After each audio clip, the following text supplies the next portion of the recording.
6 common coolant problems that can overheat your engine. Ever notice that rising temperature gauge or steam coming from under the hood? That's not something you can afford to ignore. An overheating engine is one of the most damaging problems your car can face. It can warp metal, blow gaskets, and, in the worst case, destroy your entire engine. The good news is that most overheating issues come down to a handful of coolant-related problems that are easy to understand and prevent. And hey, welcome to AutoVFix, where we help you diagnose and fix your car problems in an easy-to-follow steps.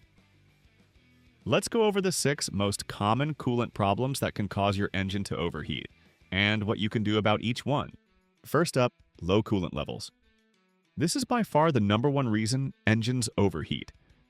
Coolant is the liquid that carries heat away from your engine, so when it's low, the system can't do its job. Over time, coolant gradually evaporates or leaks out. Once the level drops too much, there's simply not enough fluid to absorb heat from the engine. The result? Rapid overheating. Checking your coolant is quick and easy. Do it while the engine is cold and parked on level ground. The coolant reservoir should have clear MIN and max marks. If it's low, top it off with the correct coolant type for your car, never plain water. And if you find yourself topping up often, there's a leak somewhere that needs fixing. Next, a faulty thermostat. The thermostat regulates how coolant moves between the engine and radiator. When you first start your car, it stays closed so the engine warms up quickly. Once it reaches operating temperature, it opens and allows coolant to circulate. But when the thermostat sticks closed, which happens more often than you'd think, coolant can't flow to the radiator. The engine overheats fast even in cool weather. On the other hand, if the thermostat sticks open, the engine can run too cool, which hurts fuel economy and performance. Either way, the fix is simple. Replace the thermostat with a new OEM-rated one. They're inexpensive and make a big difference in keeping temperatures steady. Third on the list, the water pump. This pump is the heart of your cooling system. It keeps coolant circulating through the engine, hoses, and radiator. When it fails, the flow slows or stops completely, and the engine temperature skyrockets. Now, a bad water pump doesn't always leak. Sometimes the internal impeller blades, the little fins that move coolant, wear out or corrode.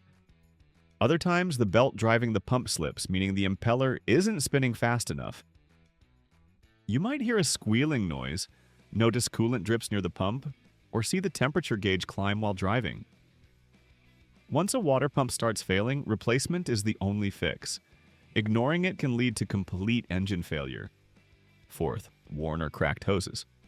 Those rubber hoses connecting your radiator, heater core, and engine are under constant heat and pressure. Over time, they dry out, swell, or split, especially near the clamps. Even a small leak means less coolant in circulation, and that can send your temperature soaring. You can often spot bad hoses by touch. They'll feel soft, mushy, or brittle. If you see cracks, bulges, or dried coolant residue, it's time for new ones. Always replace them with high-quality hoses, not the cheapest option you can find, since weak hoses can fail again under pressure.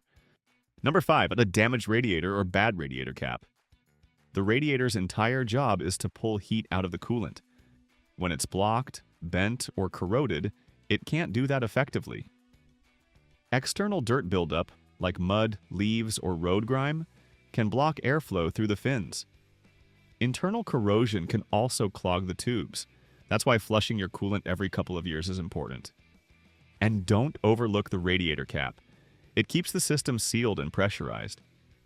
If it's loose, cracked, or weak, it lets coolant boil and escape, leaving your engine undercooled. A new cap costs only a few dollars, but can prevent hundreds in damage. And finally, number 6, a blown head gasket. This is the big one.